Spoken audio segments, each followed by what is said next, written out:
इस कार्यक्रम के पुण्यार्चक हैं गुणायतन परिवार। गुणायतन परिवार द्वारा भोपाल में बड़ी सार्थक पहल की गई है, जिसमें बच्चों को संस्कार युक्त और गुणवत्तापूर्ण शिक्षा देने का मौका मिल रहा है। ये बच्चों की व्यवस्था की गई है, जिसमें 6वीं 7वीं के बच्चे इस साल लिए जाएंगे और 11वीं 12वीं और सीए फाउंडेशन के बच्चों को यहाँ रखा जाएगा। ये मेधावी छात्रों को प्रावीण्य के आधार पर उसे प्रविष्टि मिलेगी।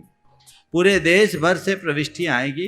प्रत्येक कक्षा में मात्र 30-30 बच्चों का ही चयन होगा और चयनित बच्चे वे होंगे जो अपनी प्रतिभा के बल पर चुने जाएंगे और उनको एक प्रकार की स्कॉलरशिप दी जाएगी।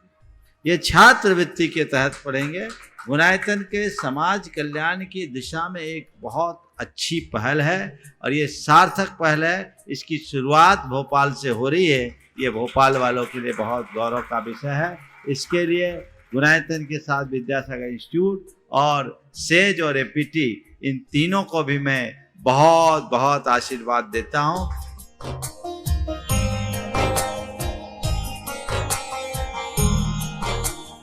एक आदर्श और व्यवस्थित दिनचर्या का लक्ष्य प्राप्ति में बहुत बड़ा योगदान होता है।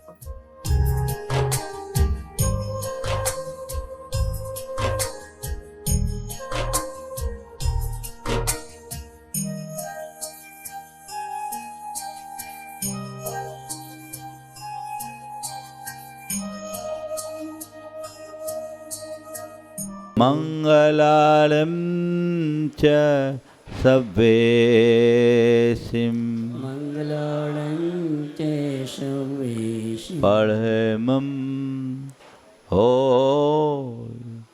मंगलम परमं होय मंगलम। जय बोलो देवादिदेव 1008 श्री भगवान महावीर स्वामी की जय जय जय। अहिंसा परमो धर्म की जय जय जय। परम पूज्य आचार्य गुरुवर श्री विद्यासागर जी महाराज की जय जय जय। आचार्य श्री समय सागर जी महाराज के, मुनिषी 108 प्रमाण सागर जी महाराज की, मनोज्ञ मुनि संघ की नमोस्तु गुरुवर, नमोस्तु नमोस्तु। ओ पंच कल्याणक संपन्न हुआ। सब बहुत आनंद में है, लेकिन अब हमें विचार करना है कि आखिर ये पंच कल्याणक हमने किया क्यों। आज 4 बातें आप सबसे मैं कहना चाहूँगा। जीवन का अंग बनाइए। इन 4 बातों पर यदि हमने अपना ध्यान रखा तो सुनिश्चित तौर पर हम अपना जीवनोद्धार कर सकते हैं। वो है भाव, भक्ति, सेवा और पूजा। एक दिन मैंने कहा था कि हमारे पास 2 मार्ग है, साधना और आराधना का। साधना का मार्ग संयम से सिद्धि का मार्ग है और आराधना का मार्ग भक्ति से शुद्धि का मार्ग है। भक्ति से शुद्धि के मार्ग में जो आराधना है, उनमें इन 4 पायदानों पर ध्यान देना बहुत जरूरी है। सबसे पहली बात भाव। हम भक्ति करें, पूजा करें, सेवा करें, ये अच्छे कृत्य हैं, अच्छे कर्म हैं, पुण्यवर्धक क्रियाएं हैं। लेकिन ये तब सार्थक होती है जब हम अपने भावों पर ध्यान दें।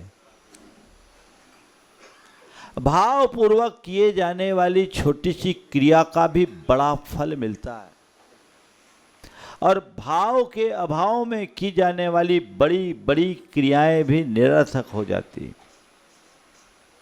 हम लोग महावीर अष्टक पढ़ते समय एक छंद बोलते हैं, यदर्चा भावेन प्रमुदित मनादर दुरिह छनादासीत स्वर्गे गुणगण समृद्ध सुख निधि लभन्ते सद्भक्ता शिव सुख समाजम किमुतदा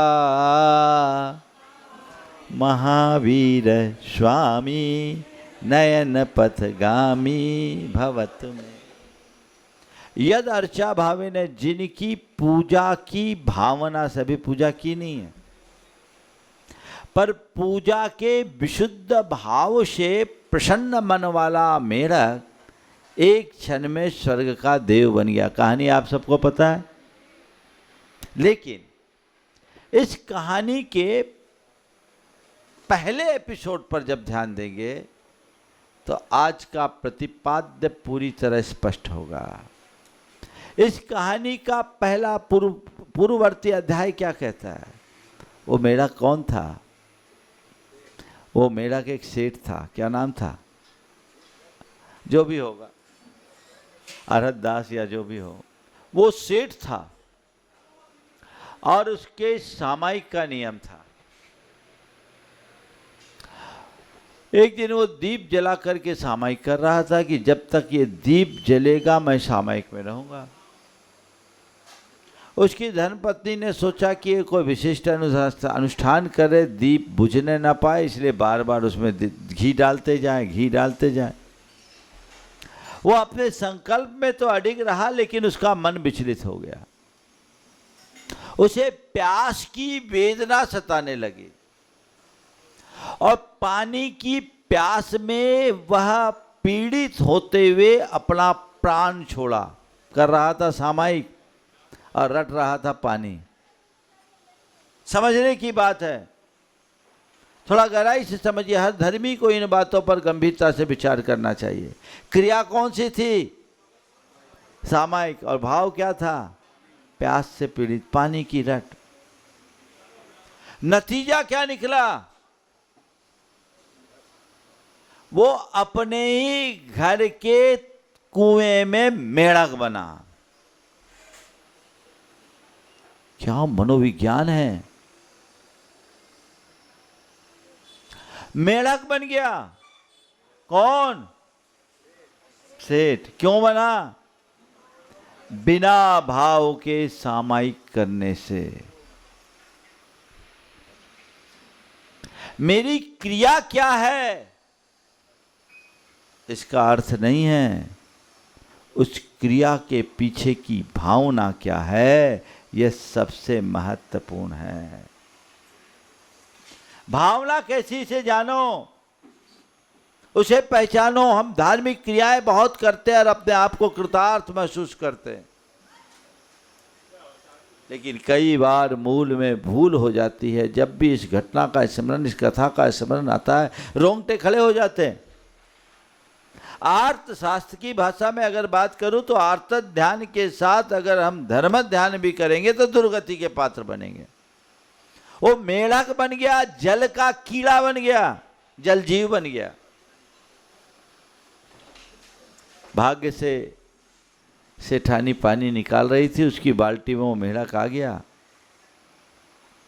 और चक्कर बाहर आ गया। उसे जाति स्मरण हुआ। देखो, सेठ की पर्याय में दुर्गति, और भाग्य देखो, मेढक आया, जाति स्मरण हुआ, सदगति का द्वार खुला और वो सीधे भगवान महावीर के चरणों में अपने श्रद्धा के पुष्प लेकर के चल रहा था, फुदक फुदक के।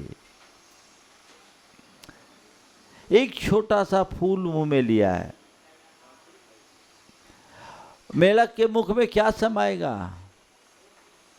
वो लेकर के फुदक फुदक कर जा रहा है राजगृही की तरफ।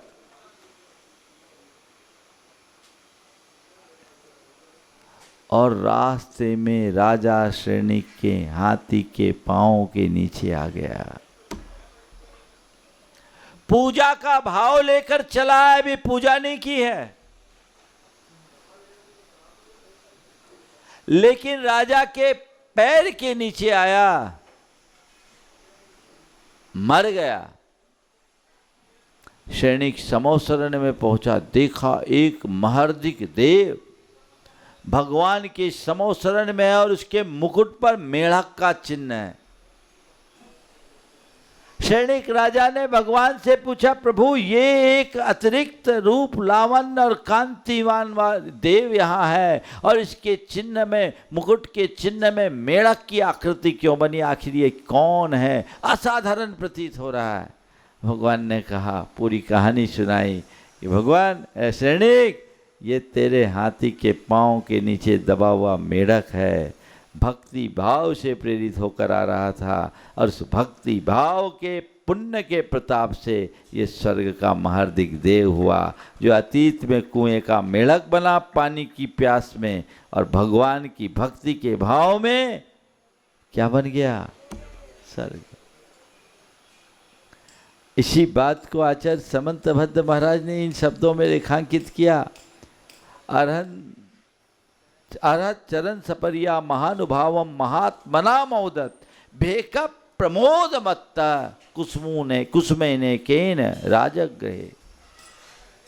प्रमोद भाव बहुत जरूरी है। उल्लास, उमंग, धर्म का काम मन मारकर मत करना। अरे हम तो आए थे जल्दी शांति धारा करके चले जाएंगे, महाराज ने बिठाल दिया, बैठना पड़ेगा, भूख लग रही। नहीं, कोई भी धर्म का काम करो प्रमोद भाव से करो, हर्ष उल्लास के साथ करो, उमंगों से भरकर करो। भाव चढ़ने से ही पुण्य बढ़ता है, भाव गिरते ही सब कुछ नष्ट हो जाता है। इसलिए पहली बात क्या है, भाव। भाव संभालो, प्रमोद भाव, हर्ष भाव, अहो भाव, अहम भाव ना हो। भाव सुधारने से भाव सुधरता है, और भाव बिगड़े तो भाव बिगड़ता है। अब बताओ, भाव सुधारना है कि बिगाड़ना है? भाव सुधारना है तो भाव संभालना पड़ेगा। अपने भावों के प्रति प्रत्येक व्यक्ति को सजग रहने की आवश्यकता और अपेक्षा है। भाव जग गया तब भक्ति जगती। भाव के बाद क्या बोला मैंने दूसरे क्रम में? भक्ति। भक्ति क्या है? जो आप सुबह से शब्दोच्चार करते हैं, पूजा पाठ करते हैं, नृत्य गान करते हैं, ये सब भक्ति है। ये शारीरिक और वाचिक स्तर की भक्ति है। ये असली भक्ति नहीं है, ऊपरी भक्ति है। और ये भक्ति तब सार्थक होती है जब मन जुड़े। असली भक्ति क्या है? भाव विशुद्धि युक्त अनुराग। क्या है भक्ति? भाव विशुद्धि युक्त अनुराग। मेरे भावों में विशुद्धि हो, मेरा अनुराग बढ़े, लगाव बढ़ेगा तो चाव बढ़ेगा, और चाव बढ़ेगा तो भाव बढ़ेगा, है ना? बोलो, जहाँ लगाव और जुड़ाव होता वहाँ का भाव, और जहाँ लगाव नहीं होता वहाँ का भाव एक समान होता है क्या? नहीं होता। तो लगाव बढ़ाइए, भाव बढ़ाइए, जिससे जीवन आगे बढ़ सके।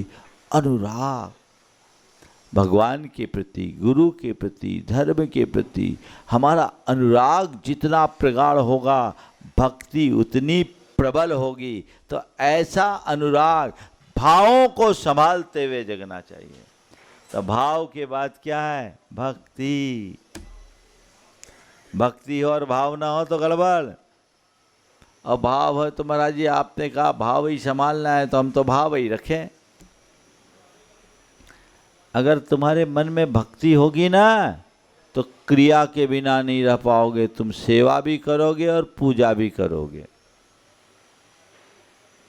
सेवा और पूजा भक्ति के कारण प्रकट होते हैं। अपने आप तुम्हारा मन बेचैन हो जाएगा। एक कोई भक्त आता है ना, तो अपने आप पांव पकड़ करके दबाने लगता है।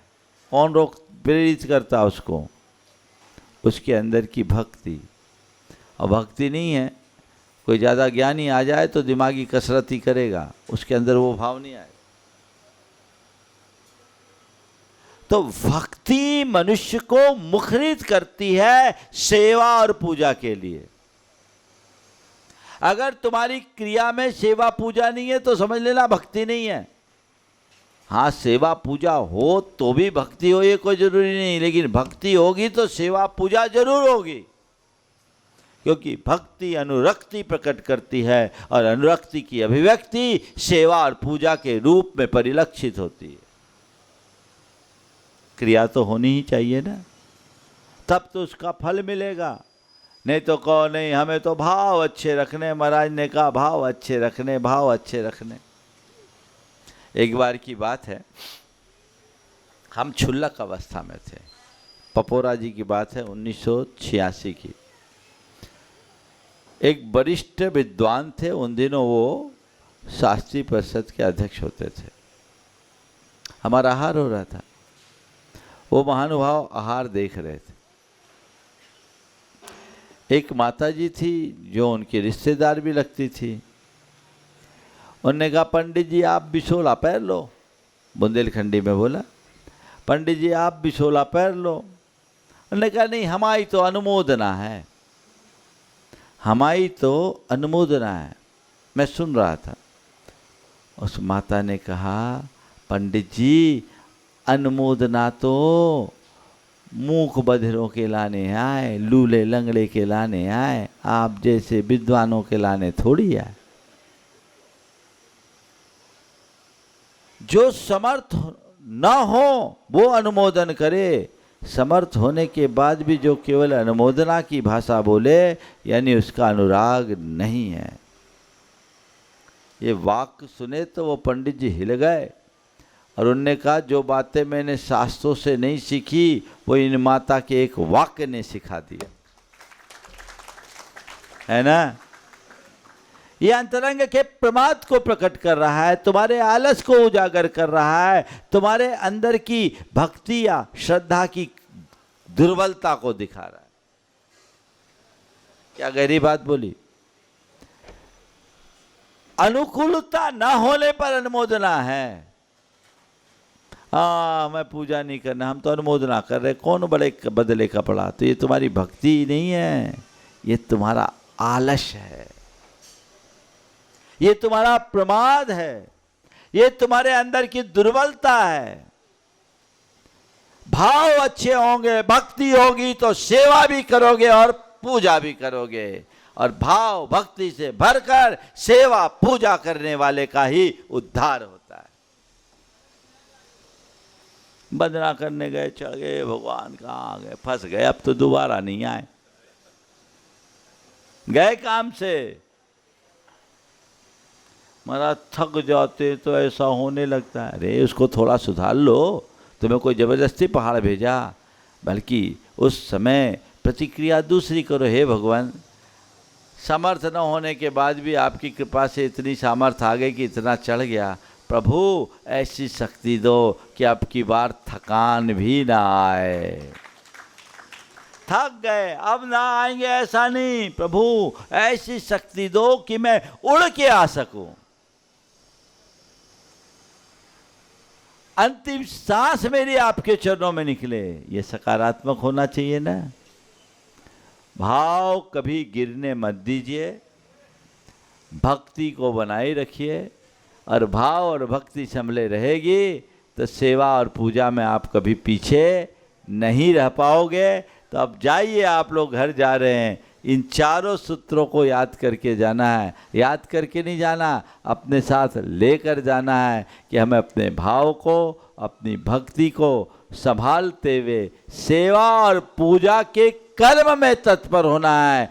क्रिया से ही फल मिलता है, पर भाव सहित क्रिया से, कोरे भाव से नहीं। अनुमोदना से केवल अनुमोदन का फल मिलेगा, असली फल तो क्रिया से ही मिलेगा। इसलिए अपने कर्तव्यों का पालन कीजिए। ये भवोद्धारक क्रियाएं हैं, आपके कर्म को नष्ट करने का इसके अतिरिक्त और कोई दूसरा माध्यम नहीं है। तो ऐसा भाव जगाते हुए अपने जीवन के पथ को सभी प्रशस्त करें। आज सार संक्षेप में मैं यहीं पर विराम ले रहा हूँ। बहुत जल्दी नई प्रवचन की श्रृंखला आप सबको मिलेगी। आप आश्रित हो, आपके साथ जगत के सारे गुण जुड़े हुए हैं। संसार के जितने गुण थे वे आप में जुड़े हुए हैं। आप गुणों की खान हो, गुणों की प्रतिमूर्ति हो, आप में केवल गुण और गुण ही भरे हैं। अत्र कह विस्मय, इसमें क्या विस्मय, इसमें अचरज की कोई बात ही नहीं है। बोले क्यों? आप में गुण ही गुण हैं, इसमें कोई आश्चर्य नहीं, आप में एक भी दोष नहीं है। बोले क्यों नहीं है? बोले दोषों को बड़ा अभिमान हो गया, दोषों को बड़ा अभिमान हो गया, उन्हें बड़ा गुमान है कि अरे हमें सारा संसार चाहता है, तुम नहीं चाहते तो हम तुम्हारे पास क्यों आए। दोषई उपात विविधाश्रय जात गर्वे,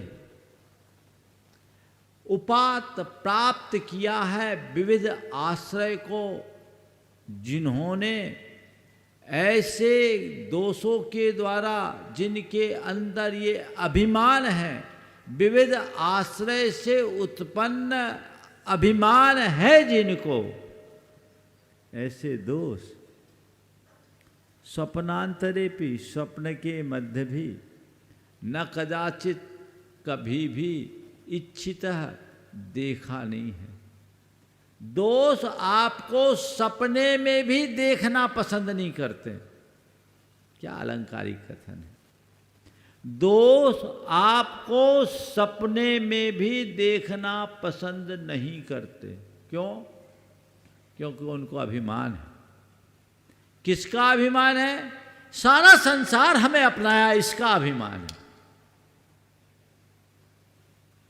सारा संसार हमें अपना लिया है, इसलिए इस अभिमान से प्रेरित दोष आपको सपने में भी देखना पसंद नहीं करते।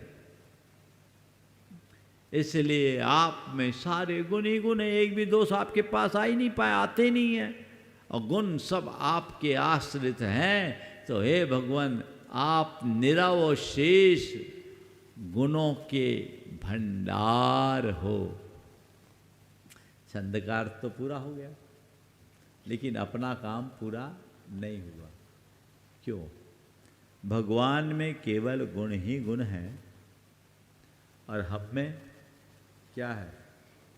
दोष ही दोष। एक बार हमसे शंका समाधान में एक ने सवाल किया कि महाराज, भगवान गुणों की खान हैं, हम भगवान का गुणगान करें, हम में दोष ही दोष हैं, ऐसा बार बार हम कथन करें, इससे क्या होगा? भगवान के गुणों का बखान करने से क्या हमारे गुण बढ़ेंगे? और अपने दोषों की चर्चा करने से क्या हमारे दोष दूर होंगे? बल्कि बार बार दोषों को दोहराने से तो दोष बढ़ते हैं, और दूसरों के गुणों का गुणगान करने से हमें क्या लाभ? सवाल करने वाले तो कई तरह के सवाल खड़े करते हैं। हो सकता है कभी आपके मन में भी आया हो, लेकिन घबराना नहीं, सवाल है तो हमें उसका जवाब भी तलाशना चाहिए।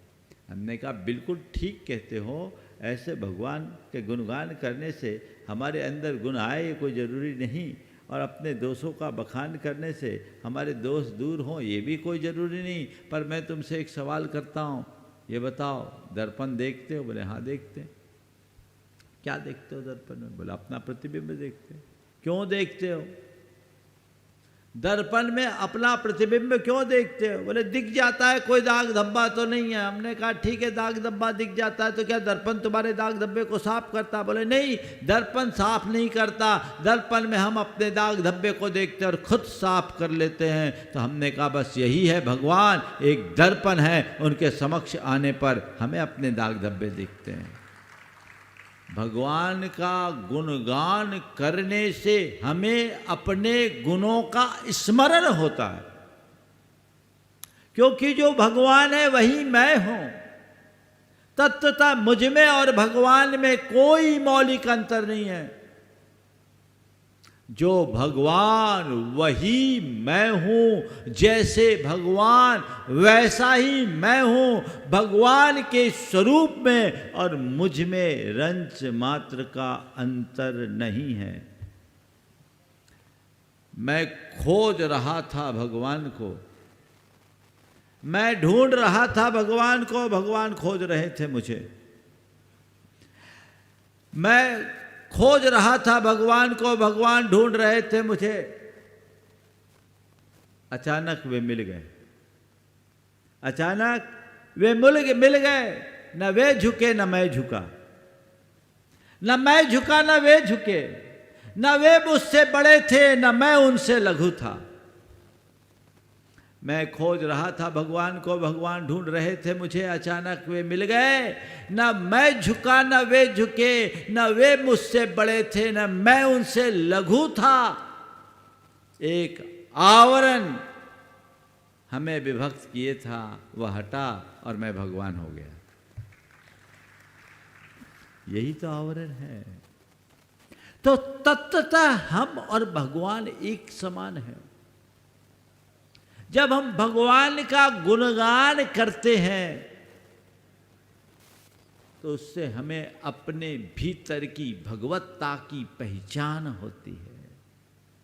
दर्पण में जो प्रतिबिंब दिखता है वो अपना ही प्रतिबिंब होता है। संत कहते भगवान को एक मूरत की तरह देखने की जगह दर्पण में प्रतिबिंबित बिंब की भांति देखो कि यही मेरा स्वरूप है।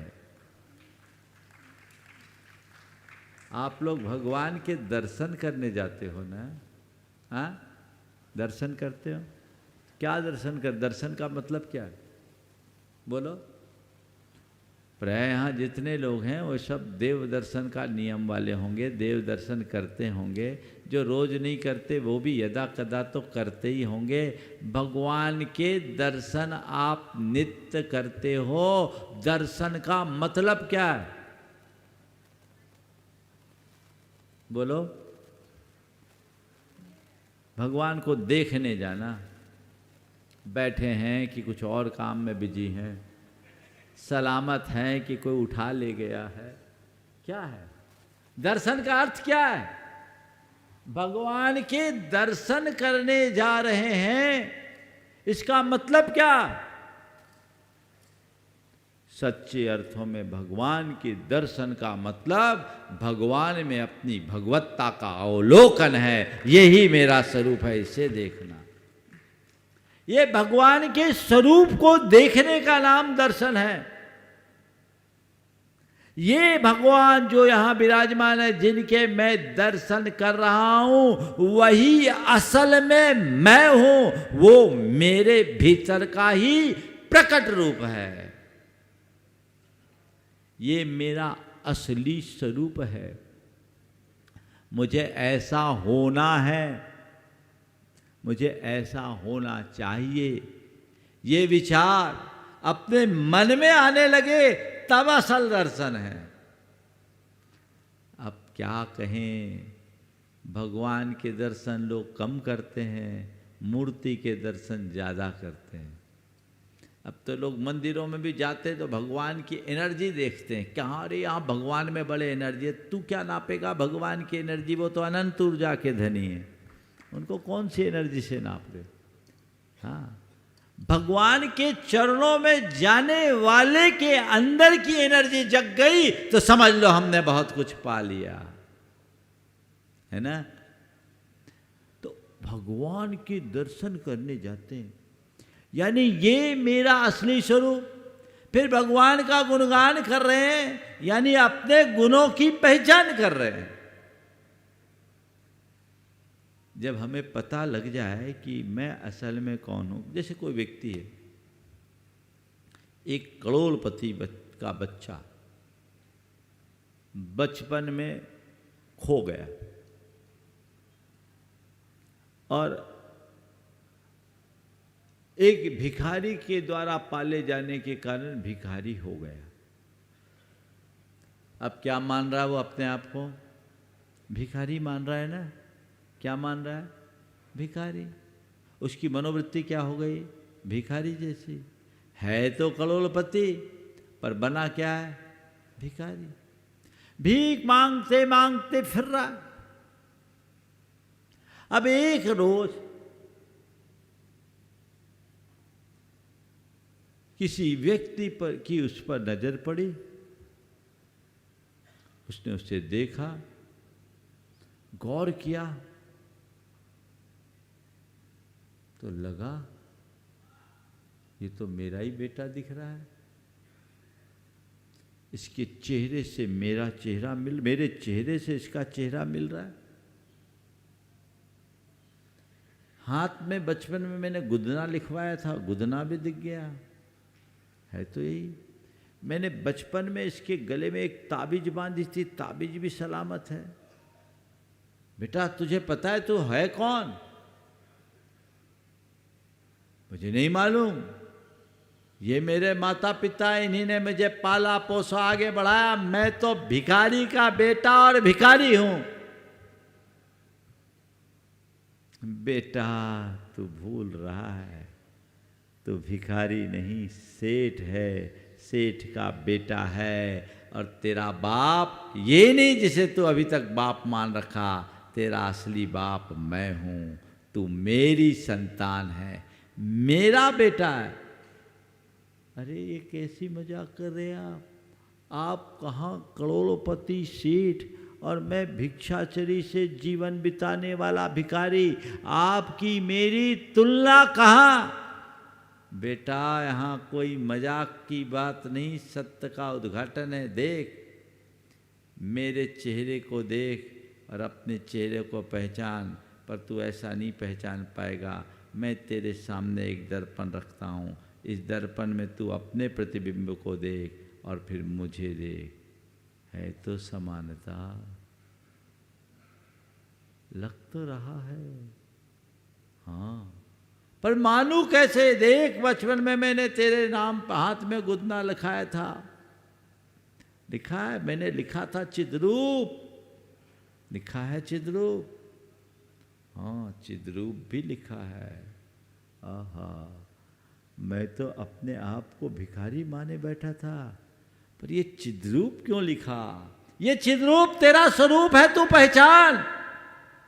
तू चिद्रूप है, चैतन्य स्वरूप है। और एक बात बताऊं, तेरे गले में ये जो ताबीज है ना, तुझे पता है मैंने बचपन में बड़ी दूरदर्शिता से बांध रखी थी। पता है इसमें क्या? बोले ताबीज है। किसने बांधा? बोले मुझे पता नहीं, मैंने तो जब से होश संभाला तब से देख रहा हूं। बेटा ये ताबीज भी मैंने ही बांधी थी। उतार इस ताबीज को। ताबीज को उतारा। बोले ताबीज तेरे सम्राट होने का प्रमाण है। ताबीज खोल। ताबीज उतारी, उसके ऊपर के खोल को हटाया। तांबे का खोल था, हटा।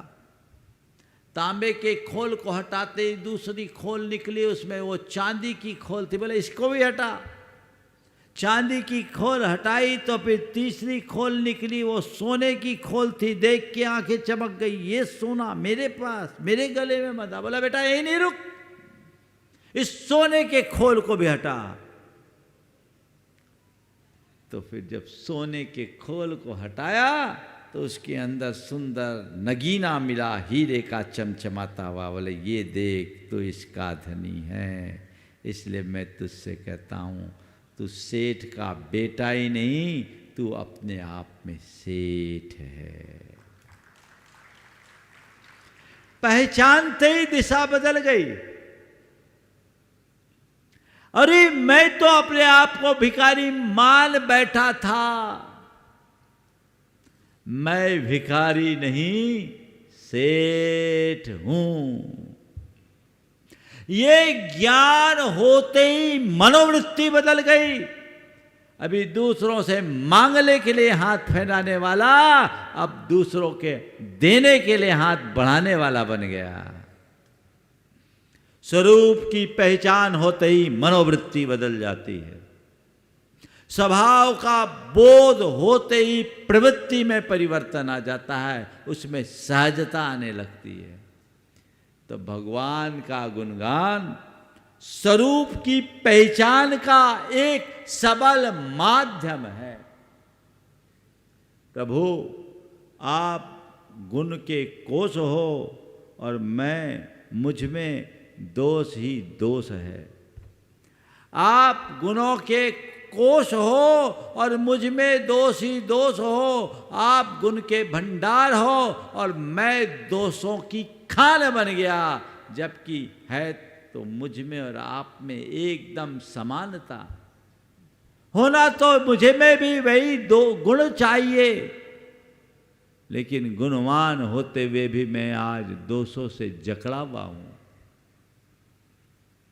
आज आपके समर्थ आया हूं, आपका गुणगान कर रहा हूं, उससे मेरी अपनी पहचान हो रही है। ये पहचान अपनी जानिए, जिस दिन ये पहचान हो जाएगी उसी दिन सम्यक दर्शन हो जाएगा। केवल गुणगान करना, कोई रटी रटाई स्तुति पढ़ लेना मात्र भगवान का दर्शन नहीं है। भाव जोड़कर ज़्यादा आगे बढ़ने की बात क्या करूं, मैं प्रसंग में ये बात कर रहा हूं। आप रोज एक विनती भगवान के चरणों में पढ़ते हैं और प्राय प्रभु पतित पावन मैं अपावन चरण आयो शरण जी, यो बिरद आप निहार स्वामी मेटो जामन मरण जी पढ़ते हैं। केवल इस स्तुति का अर्थ अनुभव में ले आओ, काया पलट हो जाएगी। व्याख्या कर दूं थोड़ी सी, नित्य व्यवहार की बात है, आप लोगों को उपयोगी हो जाएगी। अभी आप लोग क्या करते, प्रभु पतित पावन मैं पावन चरण आयो शरण जी, बिरद आपने हर स्वामी मेट जामन मरण जी, तुम ना पछानो आन मानो देव कार जी, आ विद्ध शक्ति निज जानो भ्रम गुनो हितकार, भाव विकट मन में कर्म बेरी व्यान भर। कोई गाड़ी छूट रही है, काय के लिए आए? भगवान ने कोई लेसन दे रखा था, उसको सुनाने के लिए आया। किस लिए आए हो बोलो? क्या करते हैं? सुपर फास्ट दुरंत हो। किस लिए? भगवान की वंदना के लिए आए, भगवान के दर्शन के लिए आए हैं। तो दर्शन और बंधन का वैसा भाव तो जगाइए। होना तो खुद के उद्गार चाहिए, पर खुद के उद्गार नहीं है तो कम से कम दूसरों के द्वारा लिखित उद्गारों में अपना मनः प्राण तो जोड़ो, उस भाव को आत्मसात कीजिए।